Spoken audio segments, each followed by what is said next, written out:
সুরক্ষা এই শব্দটা আমরা কম বেশি সবাই জানি। আজ এই গোটা দেশ যে জিনিসটা নিয়ে তোলপাড় হয়েছে তা হলো সুরক্ষা। সত্যি কথা বলতে গেলে কি, আমাদের বাড়ির মা, বোন, দিদি, কাছের মানুষ এরা আদৌ কি সুরক্ষিত এই সমাজে? আজ নারী সমাজ এত শিক্ষিত হয়েও রাস্তায় নেমেছে শুধুমাত্র সুরক্ষার দাবিতে, বিচারের দাবিতে। আমার বাড়ির বোন সন্ধ্যাবেলা টিউশন গেলে 10 বার ভাবে যে কখন আসবে। আমাদের মায়েরা বারবার ফোন করে, কিরে কত দূর? মা ফোন রাখার সময় বারবার বলে, সাবধানে আসবি।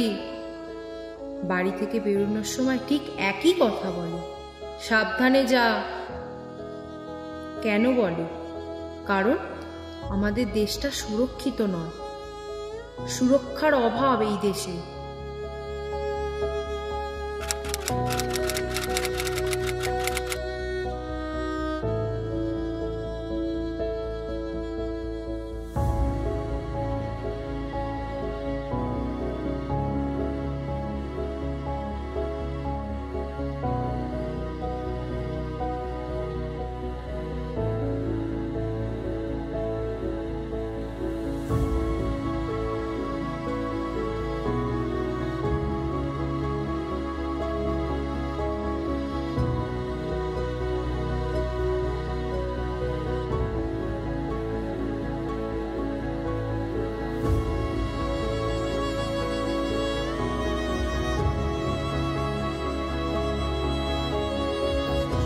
May I come in, sir? Yes.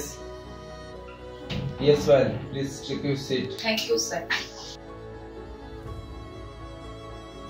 Fine, বলো। স্যার, প্রজেক্টটা কমপ্লিট হয়ে গেছে, একটু কাইন্ডলি চেক করে দিন। প্রজেক্ট তো চলতেই থাকবে, তোমার তো কি খবর বলো? কি করছে? রাগ করছো কেন? একটা নতুন প্রজেক্ট এসেছে, এই প্রজেক্টটা দেখানোর আগে তোমাকে আমি প্রজেক্টটা একটু ভালো করে বুঝিয়ে দিই।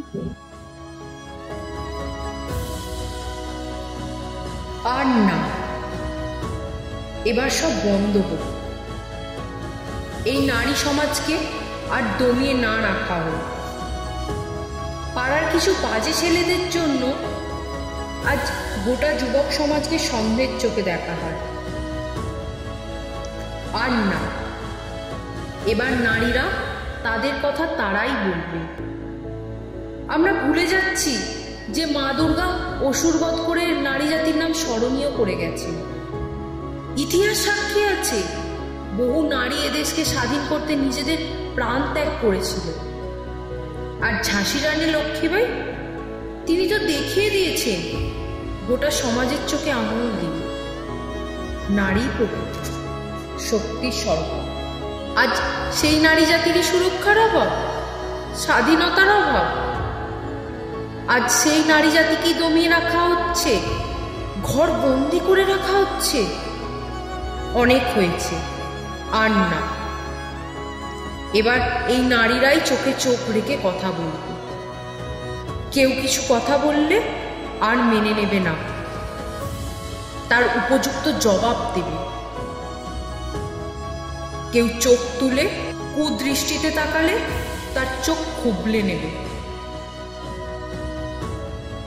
এই নারী সমাজকে যে পুরুষ লালসা বা ভোগের পাত্র হিসাবে দেখেছে, সে পুরুষ আগে ভাববে সেই জায়গায় যদি তার নিজের কেউ থাকতো তখন কি হতো।